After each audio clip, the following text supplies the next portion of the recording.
ঘিটা মেল্ট হবে, দেন আমি এখানে ইউজ করছি। এরপর এর মধ্যে আমি দিয়ে দিচ্ছি জিরে।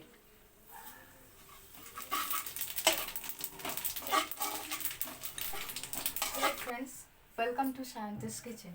আজ আমি আপনাদের সামনে আরেকটি রান্না প্রেজেন্ট করতে চলেছি, সেটি হচ্ছে জিরা রাইস।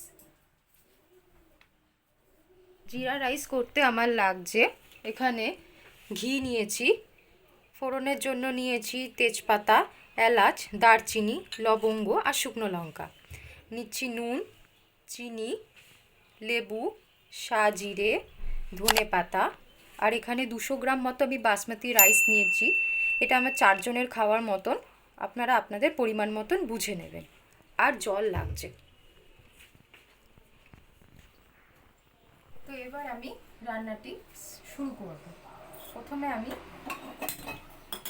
একটা পাত্রে জল ফুটতে দিচ্ছি। যখন এটা ফুটে যাবে তখন আমি এর মধ্যে লেবু, একটা ছোট লেবু আর চাল দিয়ে চালটাকে সেদ্ধ হতে দেবো। দেখুন জল ফুটে গেছে, এর মধ্যে আমি দিচ্ছি একটা লেবু,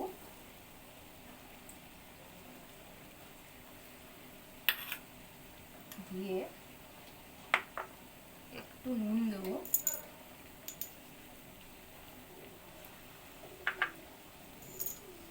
ভাতটা ঝরঝরে হবে তার জন্য তেল দিচ্ছি, দিয়ে চালটা দিয়ে দেবো।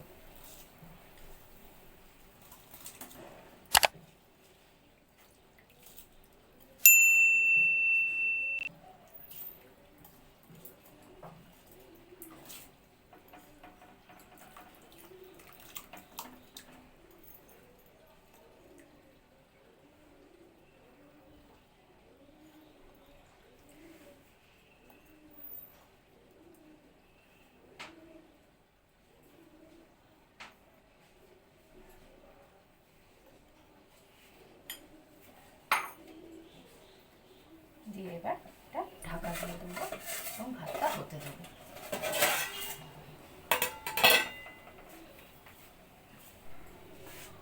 আমি যে বাসমতি রাইসটা সেদ্ধ বসিয়েছিলাম সেটা খুব সুন্দরভাবে ঝরঝরে হয়ে উঠেছে।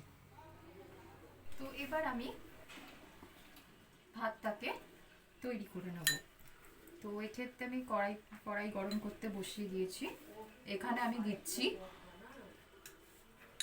ঘি,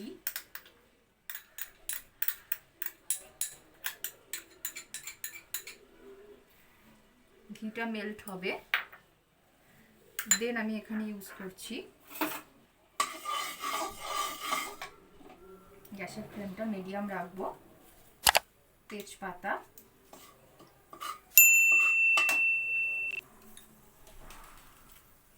শুকনো লঙ্কা, এলাচ, দারচিনি আর লবঙ্গ। ভালো করে ফোড়নটা গরম হবে,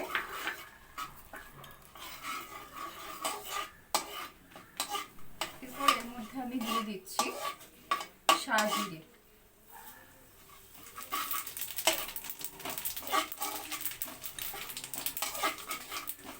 সুন্দর একটা স্মেল বেরিয়েছে।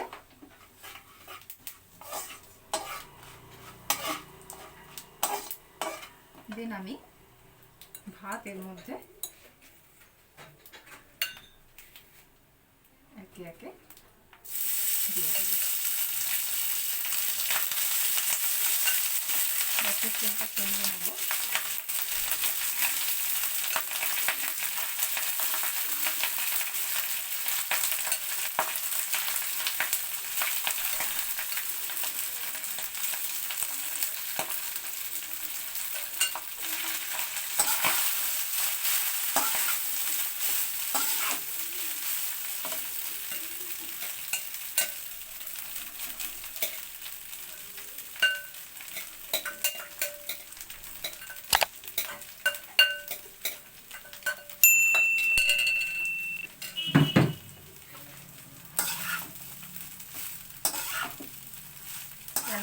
মিডিয়াম ফ্লেমে হবে, খুব বেশি আঁচ দেবো না, নয়তো লেগে যাবে।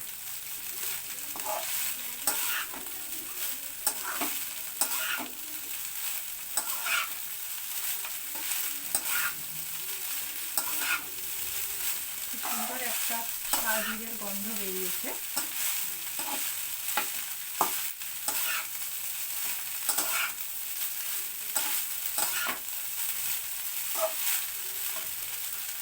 নুন দেবো, নুনটা আপনারা স্বাদ মতন দেবেন।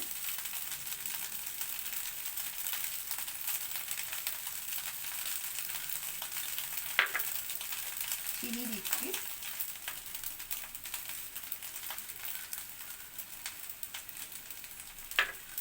একবার নাড়াচাড়া করে নেব।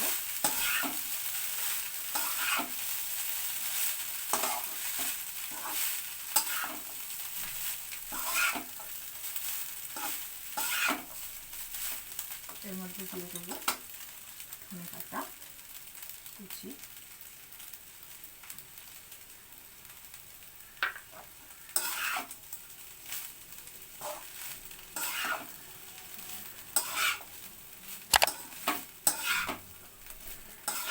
জিরা রাইস আমার কমপ্লিট। বাড়িতে আপনারা অবশ্যই এটা ট্রাই করবেন, নিশ্চয়ই ভালো লাগবে। এর সাথে আপনারা চিকেনের যে কোনো প্রিপারেশন কিংবা নিরামিষ হিসেবে আলুর দম, পনির দিয়েও খেতে পারেন। আমার জিরা রাইস কমপ্লিট। এটা আমি একটা সার্ভিং প্লেটে এবার সার্ভ করে দেবো। এটা বাড়িতে আপনারা অবশ্যই ট্রাই করবেন, গরম গরম আপনাদের দুপুরবেলা ভালোই লাগবে। কমেন্ট বক্সে লিখে জানাবেন খেয়ে রান্নাটি আপনাদের কেমন লাগলো।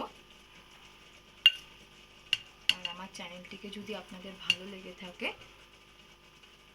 তাহলে অবশ্যই লাইক, শেয়ার আর সাবস্ক্রাইব করতে ভুলবেন না।